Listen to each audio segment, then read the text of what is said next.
The Space Needle thing was, we said, hey, we got a New Year's Eve, there's April Fool's, and it's going to be live, so hey, we could do an April Fool's joke. What do you want to do? And there's a term in Seattle broadcasting called "If the Space Needle Flies." Like, I'm going to go on vacation and I don't want to be disturbed. The only way anyone just don't call me unless the Space Needle falls was the thing. And so we thought, well, shit, let's do that.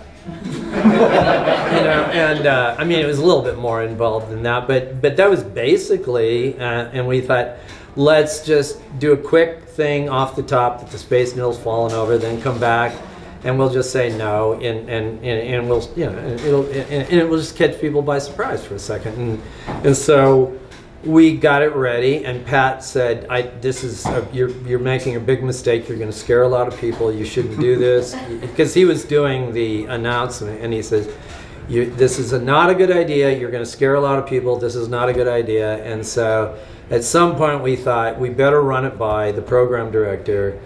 And he said, well, you should put April Fools on the screen. And we said, well, if we do that, why even bother doing it? But because we had that meeting, that we didn't get fired. I mean, that's one of the reasons. But it did say April 1st. It said April 1st. It said the date. It didn't say April Fools. Yeah, April 1st. It did say that. Yeah.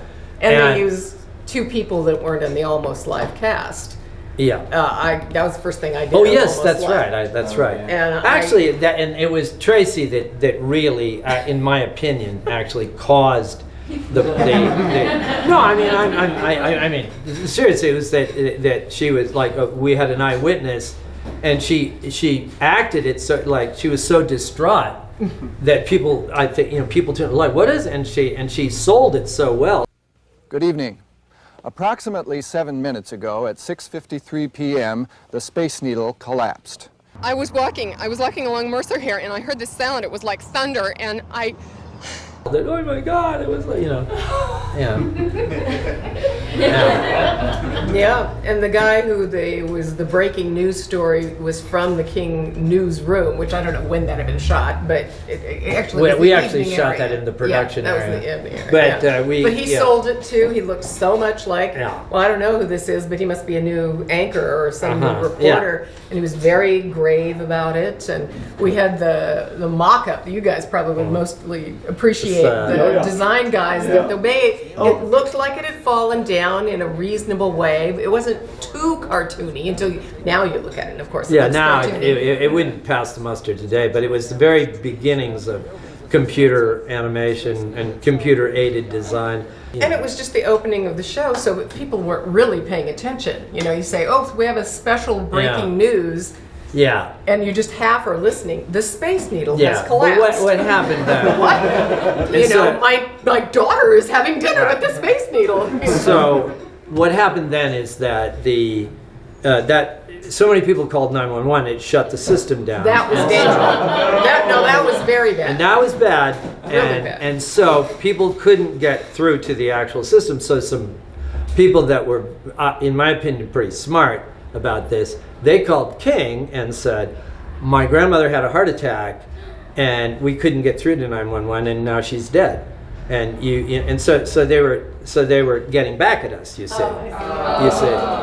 You see.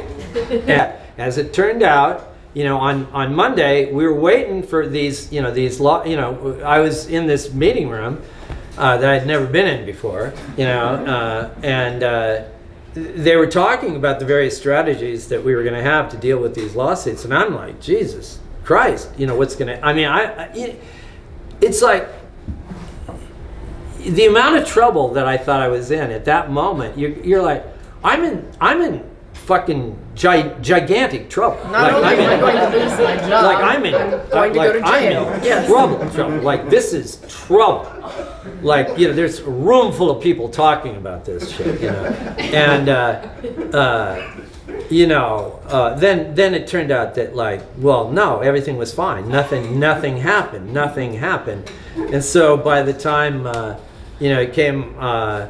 I apologized the next week, and we had Harry Connick Jr. on as the guest, and he came out like, "What the hell is going on this show?" Like, You know, well, you have things like that go on in New Orleans. Yeah, but we don't go on the air and apologize like that. You know, and I was like, Jesus, this is so. Anyway, so a little while later, they're like, well.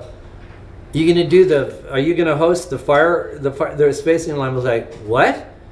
Well, do you want to do the host of the? I said, but I thought you guys were pissed at us.